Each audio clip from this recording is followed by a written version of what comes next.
বিসমিল্লাহির রহমানির রহিম। হে সমস্ত জগতবাসী, আমি ছোট একটা আলোচনা করব। দেখেন, আমরা যদি সূক্ষ্মভাবে চিন্তা ভাবনা করতে যাই, তাহলে আমরা দোজখ ভোগ করছি, আমরাই জাহান্নাম ভোগ করছি, আমরাই জান্নাত বা বেহেশত উপভোগ করছি।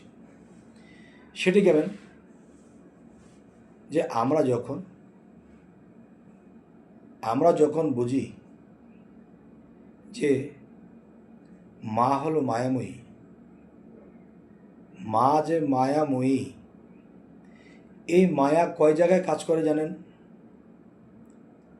দেখেন, একটি মায়া হলো আত্মীয় স্বজনকে ভালোবাসা, আরেকটি মায়া হলো নিজের পিতামাতাকে ভালোবাসা, আরেকটি মায়া কি জানেন? একটা ছেলের যৌবন যখন আসে, তখন যৌবন আসলে তার মধ্যে সে রক্তের সাথে যে কীটগুলো যৌবনের পাশাপাশি এগুলা নিজের মধ্যে যুবক হতে থাকে। এরপরে কি হয় জানেন? আর সেগুলো যখন অতিরিক্ত যৌবনপ্রাপ্ত হয়ে যায়, শরীরের রক্ত গরম কাজ করে, তখন সেগুলো কি হয়? সেই কীটগুলো আপনার মধ্যে দৌড়াতে থাকে।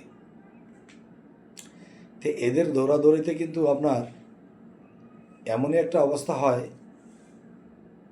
যে আপনি সইতে পারেন না। তখন আপনার একটা মেয়ের প্রতি মায়া হয়, প্রেম হয়, ভালোবাসা হয়। ওই মেয়েকে ভালোবাসতে গিয়ে তখন আপনার নিজের ভিতরের মায়ের কষ্ট হয়। দেখেন, মা কিন্তু এক জায়গায় নয়, বহু জায়গায়।